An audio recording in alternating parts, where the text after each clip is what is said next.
Hello, and welcome to another episode of Generally Speaking. I'm your host, Bill Lawrence. Today is Monday, August 4th, 2025. Hit like and subscribe. I'm told I should do that first. And there you go. Um, I'm thinking of changing the name of this channel to something more in line with the directions I go, which tend to be liberal. Oh, don't tend, they absolutely are.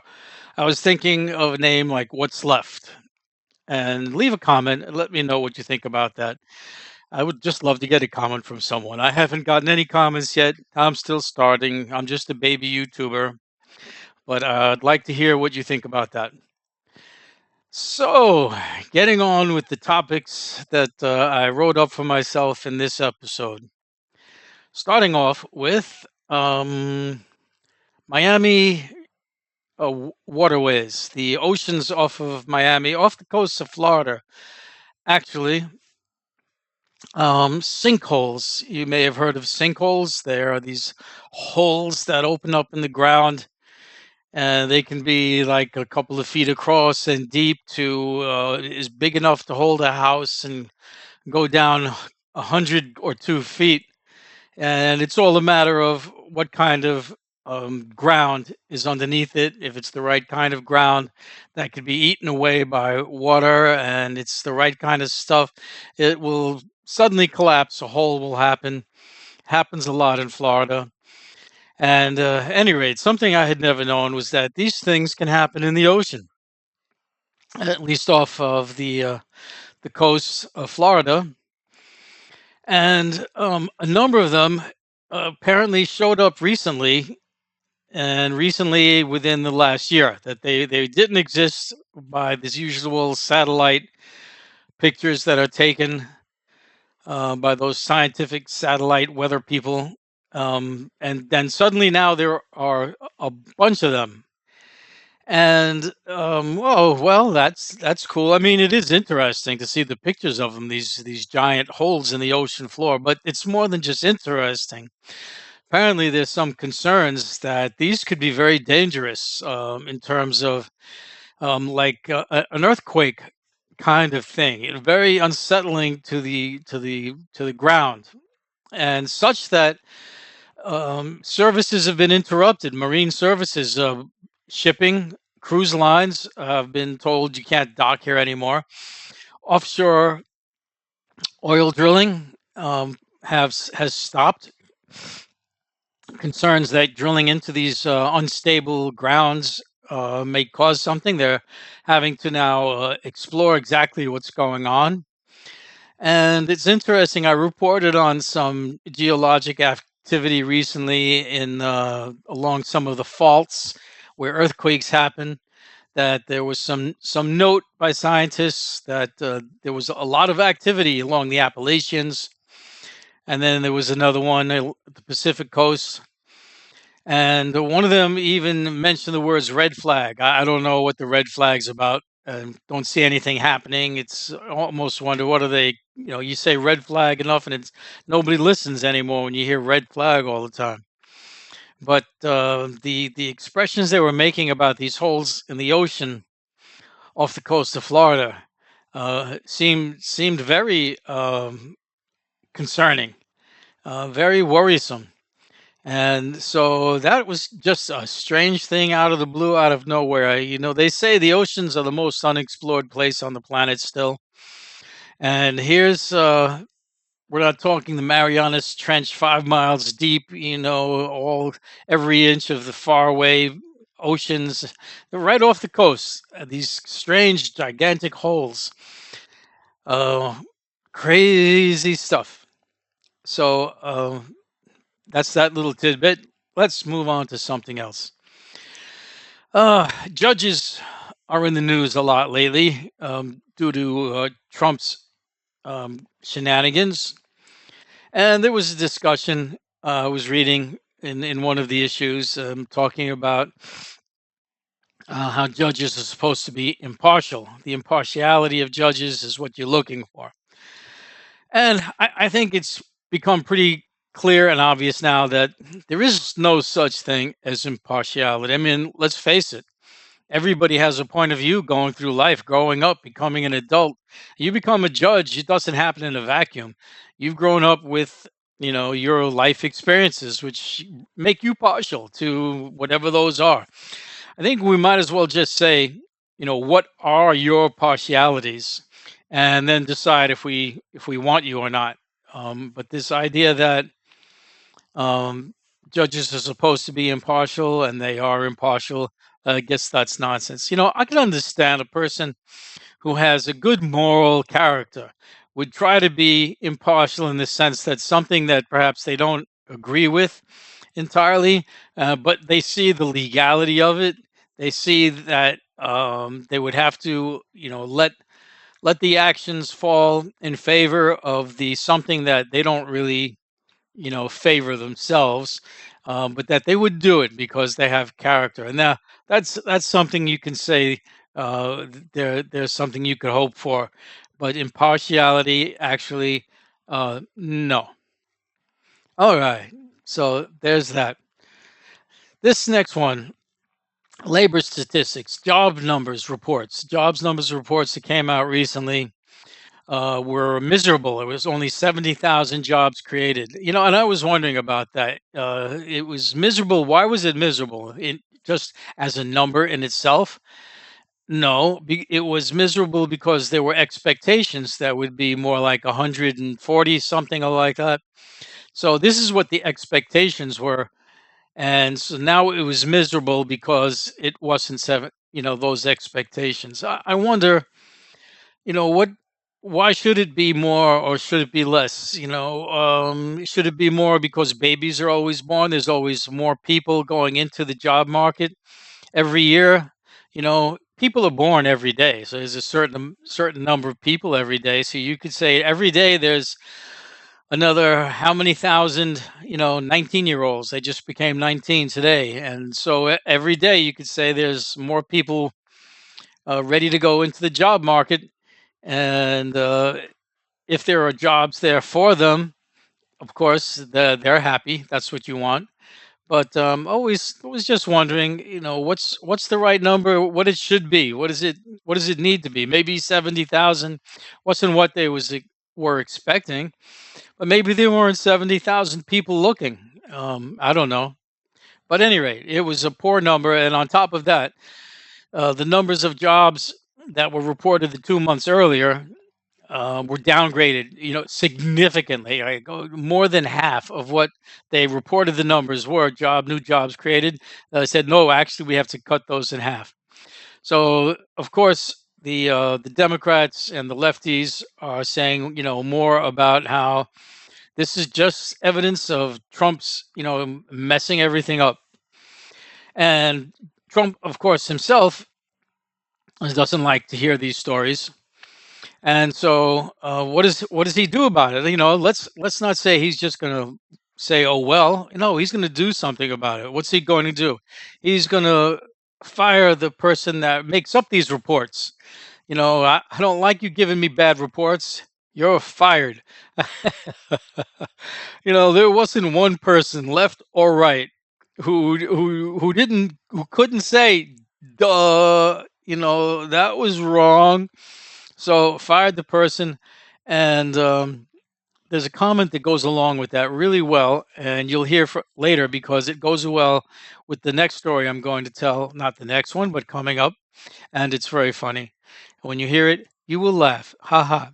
All right, so labor numbers are down. Speaking of ha-has, I like to talk about everything on this channel, so I just had to mention a funny skit I saw. An employer speaking to his employee. Listen, we're really strapped right now. I'm going to have to ask you to work Saturday. Okay? And the person says, okay, yeah, no problem, but I might come in a little bit late. Traffic's heavy on Saturday. And the boss says, oh, hey, when do you think you'll come in? And the person says, Monday. It was very funny. If you saw it, a lot of things are funny when you see them and somebody retells them and it's not as funny. But I'm sure you can appreciate there's humor in there somewhere. All right. So, what else? Another funny thing.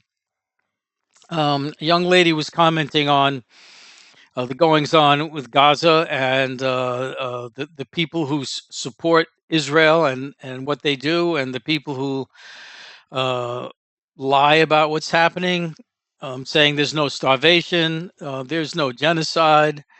And just talking about the whole issue was mentioning the Palestinians themselves and the attitudes they have towards the Israelis, which you can imagine aren't very positive. And this person was saying, "Yeah, what you've got here is the Inigo Montoya problem."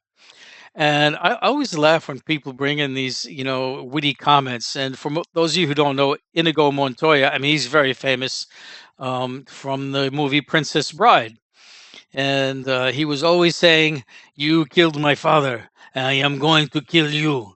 And he says it over and over again to the point where he drives people crazy. But the thing is about Inigo Montoya, his father was killed, and now he has nothing but vengeance. Is the only thing he can think of, and that's of course what these Palestinians think about the Israelis. After what they've gone through, yeah, you can't see them having one kind thought for the Israelis. What's another thing? Another topic. HOAs. Everybody's heard of a homeowners association and how they can be a good thing or they can be a nightmare. And California just put out some rules that HOAs can no longer assess fines for any infraction above $100 per infraction. And this made a lot of people on the HOA side upset, because they like to do these, $100 a day if you don't get this fixed the first week, and after that, it's $500 a day. There was a story about a woman who wanted to fix a door inside her house. It was between the living room and an office inside her house. Inside, and for some reason, the HOA said she couldn't fix it because there was some piping that would have been involved over the top of the doorway, and that the piping was part of the communities in some way, sense, or form. I don't know how. And they said you can't do it, and she did it anyway. She got it fixed. It took an hour, didn't interrupt anything, but they wanted to fine her 500 a day, and she was living with this over her head. But then the California legislature passed legislation saying she could only get hit with $100 fine the most, and so she's very happy. And HOAs, they're really crazy things. They're like, governments unto themselves without any really real rules, controlling them. It's a very interesting experiment in it's a political science kind of thing. Say how would you like to have your community, your civilization, ruled? And an HOA is one of the ways that they would rule. Dictatorships are a way, democracies are a way, and HOAs are another way, and just in too many ways, they are messed up. And maybe it's going a little bit far, limiting them to only charging $100, because let's say, okay, well, I can do something really obnoxious, and I know the worst that will happen is I just pay $100. So, maybe that's a little too far in the other direction. But that's that for HOAs. All right. New topic. New topic. A CNN host was talking with a doctor who had been doing a lot of work in Gaza, and there was an image, a video posted recently by Hamas of one of the prisoners they had, who's skin and bones, like starving. And this is sort of to represent, what the Palestinian people themselves are undergoing because of Israel's restrictions on food and water, electricity, gas, on everything. There's nothing that they're not restricting. If they could restrict the air, they would. And it's people keep pointing out the horrors of this starvation, and yet bullets, bombs, grenades dropped from drones. Infinitely worse, but it's the starvation that's getting to people. It's really funny how that works. At any rate, the CNN host was talking with this doctor, and mentions this video, the imagery of this starving Israeli prisoner, and he says, what do you think of that? That kind of rises to the level of a war crime, doesn't it? Now, I don't know what he was saying was the war crime, just the image itself, displaying the image, putting it out, or the fact that the person was starved like he was. But the doctor was shocked that this person was focusing on this image, putting out the image of this person in such weak position, that this is a war crime, and no thoughts in this person's head whatsoever of all the people being starved to death by the Israelis. How do some people live and walk through this world? Well, I'll tell you how I think of. A lot of them just really don't have brains. I've just come to think about that. A lot of people are mentally deficient, and it's just surprising how far you can get. You can be the head of a university, you can be on a TV show, and you can be certainly be a politician. You can be a president and not have any brains. So that's the sad thing of life right there. What else we got? United States not happy with Russia and trying to put sanctions, and Russia still is making money, selling its oil, and so the United States is saying now, listen, if anybody buys Russian oil, they're going to get sanctions. So that's it. Now I'm going to tell you what you can do, even though you and I are friends. I'm going to tell you you don't have any dealings with my enemy, the person I don't like. Well, India said, "Screw you. I'm buying that oil. I'm about money, Mo. I'm about the where the good price is. And right now, Russia's sending at a discount, so I'm buying it from Russia. So screw you." You know, Trump thinks he can just say things and make it happen. That's his delusion. He thinks he can. He still says the 2020 election was stolen. He still says the Iran nuclear sites were obliterated, and everything he does is wonderful. The most wonderful thing that ever happened in this world, exceeding all achievements from anyone before him. And anything his enemies do were the most horrible, worst, slimiest things that ever were done in the negative direction. He's just all talk, and the United States is not the power it used to be, and you can't just tell everybody who you're going to buy from and not buy from. What else now? Alina Habba. Alina Habba, I've mentioned her before. She's an assistant attorney, an acting attorney general in New Jersey, or she was. She was put in there as acting, which you can be an acting, but it can only be for 120 days. Or if you get officially placed in the job by the proper procedures. If you don't get put in the way you're supposed to with confirmation, then after 120 days, your time is up. And that happened. Her time was up. So the courts, by the way that rules are, they're supposed to pick someone who will be acting attorney, the new attorney general. And they picked someone who was working under her, directly under Alina Habba, her first in command, and made that person. Well, the Trump administration didn't like that. They wanted Alina Habba. So they fired the woman that the court selected, and then what they did was they said, and you know who we're going to put in her place? Alina Habba.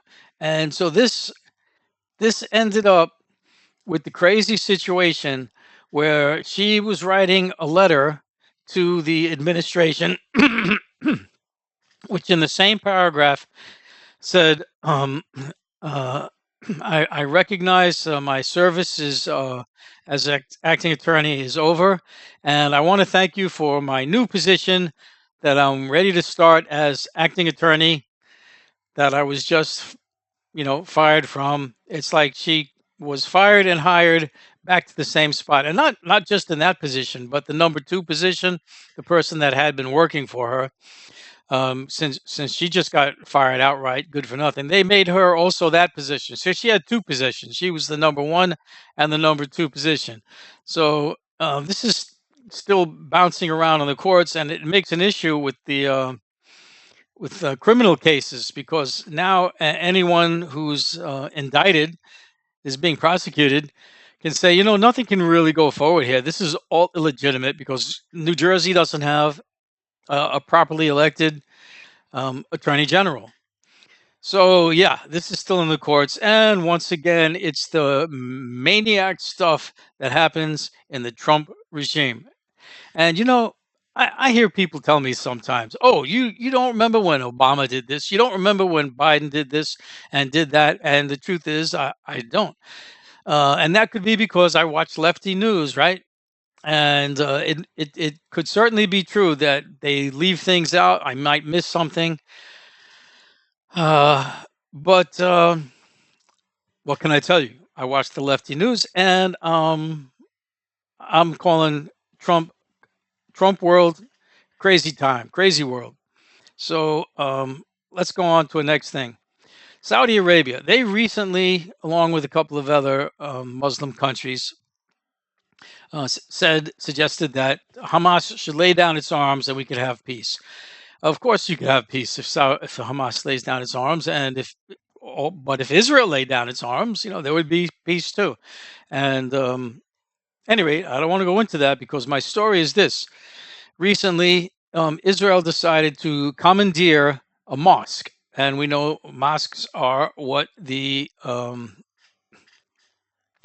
Islamists attend to. That's their holy buildings. The Jews go to the temples. At any rate, this mosque is one of those contested areas that the Jews and the Islamists both claim as being important to them. And so this was the Al Aqsa Mosque, and the Jews decided we're taking it over. We're taking it over. Well, this really upset the Saudis in particular, and now they're raising their voices. They're getting upset with Israel, and I don't see them really doing anything about it. But it was funny how just days ago it was Hamas, you should surrender, but now they're Israel, you good for nothings, you. So how opinions change with the days. All right, we got another thing. Keir Starmer, he's the head of the British political organization right now. I'm not good with my British political terms. I think he's the prime minister. And at any rate, his party, the Labour Party, we think of Labour as the working schmoo, people in favor of job protections and things of the sort. But that party has totally become nothing but another face of the conservatives, doing nothing for labor, the absolute opposite.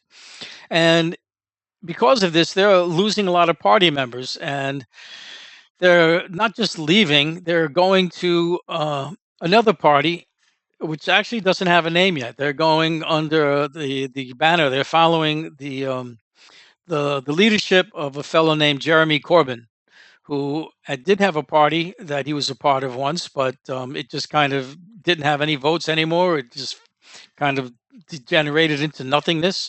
And now it's getting life. It's coming back to life because of all these people going there. I think it's interesting how the British have this parliamentary system where you have not just two parties, you have multiple parties. Now, in some senses, it's almost like a two-party system because while there are many parties, there are two big ones, and so you could almost say it's just a two-party system. But these two parties often need to get the help of these third parties in order to have the majority that they need to do whatever they want to do. And I think it's interesting that they have a system like that. I think we could use a little bit of something along those lines. All right, so that's Keir Starmer. And then we have a report from Lena Petrova, who has a channel called World Affairs in Context. And she's talking about it's tariff time. And what does that mean? Well, of course, Trump's been talking tariffs. He's been throwing tariffs around left and right for quite some time now. But the thing is, with the beginning of August is when he had the big grand tariff parade, where everybody gets tariffed now. Even that Penguin Island, where there aren't any people, even they are tariffed. and this is like rocking the boat. And here's where make the comment I wanted to make earlier about the funny joke.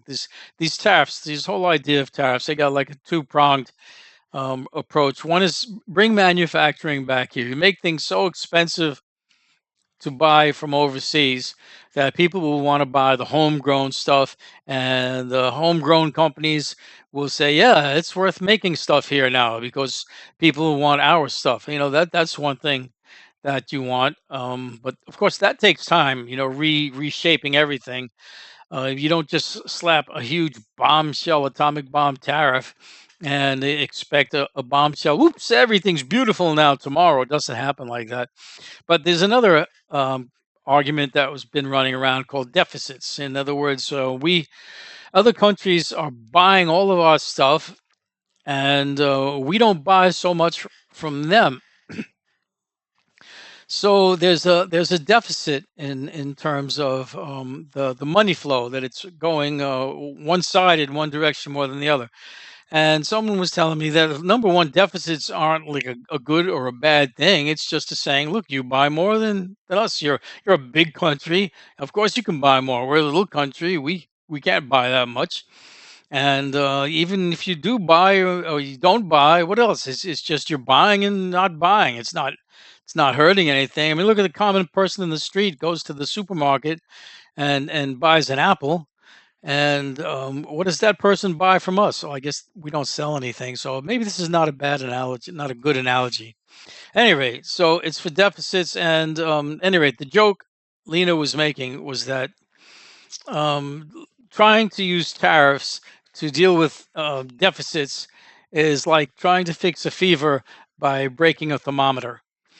And I thought that went very well with that labor reports issue where they fired the statistician, and they're like, that's going to fix things. Let me hire somebody who gives me better numbers. Which, that's another issue.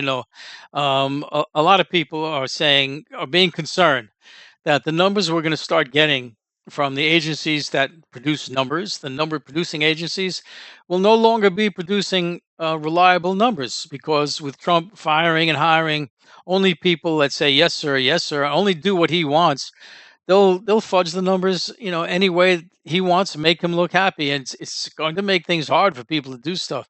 Thank goodness there are independent agencies. When I say independent, I mean agencies, and maybe not agency organizations in the private world. There are businesses that keep track of things happening in the business world, and they're not, any kind of Trump hires and any political anything. And these agencies produce numbers, and so we still have some place to get a basis of what's really going on. All right, so what else? Back to another thing about these tariffs. These tariffs, these wonderful tariffs. Trump, recently scored big bonuses, big pluses, you would say, with his tariff deals that he made with the EU, with Japan, with South Korea, and United Kingdom. Oh, see, look, Trump, he's doing things, he's moving, he's shaking and baking. And so Lena Petrova was talking about, well, there's a lot of shaking, but there's actually really not so much baking. He says that most of these deals are based on vague commitments, on non-binding frameworks, and wildly unrealistic goals.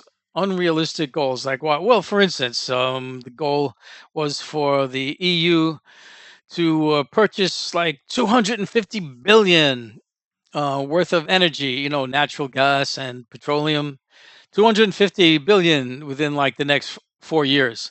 And she was pointing out how, well, just look at what happened this year, 64 billion. If you think suddenly somehow 64 billion is going to go up to 250 billion in 4 years, you're just cuckoo. So here, all these trade deals he's talking about, sounds like he's got something. He's really got nothing. So um, that's that for that. Now, last thing I have to say, totally away from politics. I'm going to go into science for just a moment. My closing article. I was mentioning that joke about fixing a fever by breaking a thermometer, and the thermometer brought me to the idea of temperature, and temperature brought me to the idea of heat. We get these cameras that actually satellites. They can detect heat signatures. I like the signatures, like someone signing a name. Well, it's just another use of the word signature. It just says, there's heat over there.